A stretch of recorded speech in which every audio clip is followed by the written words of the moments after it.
தமிழ் சினிமாவில் இளையராஜாவின் எழுச்சி அலையில் மேலெழுந்து வந்தவர். தன் துள்ளிசை பாடல்களால் இளம் ரசிகர்களை அள்ளிக்கொண்டவர். அவர்தான் ஜொலி அப்ரஹாம்.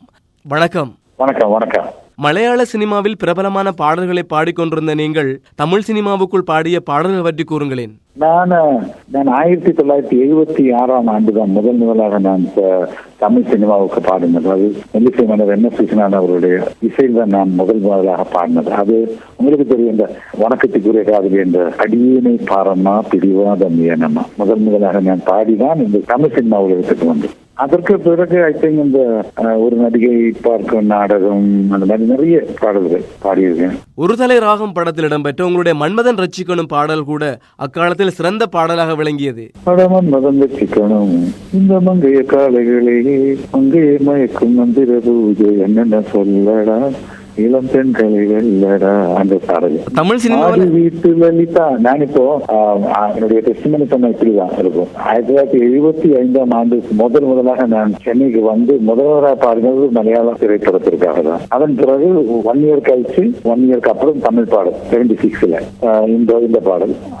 அதுக்கப்புறம் நிறைய பாடல்கள் பாடி 1997 ஆண்டு வரைக்கும் நான் சினிமாவில் பாடினேன். 1997 ஆண்டுல என்னுடைய வாய்ஸ் கம்ப்ளீட் நான் ஆண்டவருக்கு ஒப்படைத்து ஆண்டவர் இயேசுக்கு ஒப்படைத்து அந்த நாளில இருந்து 97 இருந்து கிறிஸ்துவ பாடல் மட்டும் தான் பாடி வருகிறேன். இப்போது ஆன்மீகம் கொண்ட பாடல்களை மட்டுமே பாடி வருவதற்கான காரணம் என்ன? காரணம் என்னன்னா, நான் 76ல இருந்து அநேக NPA சபை அந்த மாதிரி நிறைய கிறிஸ்துவ பாடல்கள் நான் பாடி ஃபிலிம் சாங்ஸ் பாடும்போது கிறிஸ்துவ சாங்கும் பாடிக்கொண்டு இருந்தது. அப்போ அந்த வல்லமை நிறைந்த வசனங்கள், அந்த நான் பாடிக்கொண்டிருந்த வசனங்களில் சுவாமியில் இருக்கின்ற வார்த்தைகள் அது ஸ்டார்டட் ஸ்பீக்கிங் டு மீ. வெளியில் பாடம் அந்த இன்ட்ரெஸ்டே கொஞ்சம் கம்மியா வந்துட்டு இருந்தது. அண்ட் மெயின் திங் எனக்கு என்னன்னா, வாட் ஐ ஃபெல்ட், எனக்கு ஒரு ஃபிலிம் சாங்ஸ் நான் பாடுறதுக்கு போகும்போது எனக்கு நிறைய பணம் கிடைக்கும், ஃபேம் கிடைக்கும், எல்லாம் கிடைக்கும் இல்லையா.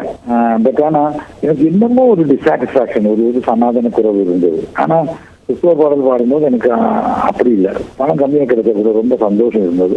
அது ஸ்டார்டட் என்ஜாயிங். அந்த மாதிரி நான் கடைசியாக பாடினது இளையராஜாவுக்கு சார்ந்து பாடினது ஒரு சின்ன மாணி கோயிலே சிந்து படிக்குதடி நெஞ்சுக்குள்ளே. அதுக்கப்புறம் அவர்கிட்ட எல்லா நியூஸ் பேப்பர்ஸும் நான் சொன்னேன், நான் ஏதாவது கிறிஸ்டின் சாங் என்ன கூப்பிடுங்க, நான் வந்து பாடுவேன். ஆனா எனக்கு நான் யாரும் பிளேம் பண்ணல, என்னுடைய மைண்ட்ல வந்தது நான் சொல்றேன். நீங்கள் அதிகமாக பொப்பிசை பாடல்கள், அதாவது துள்ளிசை பாடல்களை பாடி தமிழ் சினிமாவில் உங்களை அடையாளப்படுத்தி வந்தீர்கள் தானே? இல்லைங்க, நிறைய மெலடி எல்லாம் பாடிக்கல. இந்த இத்தனையோ மெலடி பாடி இருக்கு. எனக்கு ஆக்சுவலா மெலடி பாடதான் ரொம்ப பிடிக்கும். கங்கை கரையில் இளைந்த கவிதை, அப்புறம் நினைவின் மறுபக்கம் கனவு, நிலவின் மறுபக்கம் இருட்டு, மனதின் மறுபக்கம் மயக்கம், மனிதனின் மறுபக்கம் கேள்வி. நிறைய மெலடி பாடி இருக்கு. ஆசையுள்ள மாப்பிள்ளைக்கு ஊது செல்ல யாரும் இல்லை. அதெல்லாம் ஆசையுள்ள மாப்பிள்ளைக்கு தூது செல்ல யாரும் இல்லை, நான் இருக்கேன் பயன் இருக்கேன். அது அந்த பாடல் நீங்க சொல்ற மாதிரி பொக்கிஷ பாடல்கள் நிறைய பாடியிருக்கு. அதுவும் வந்திருக்கு நிறைய.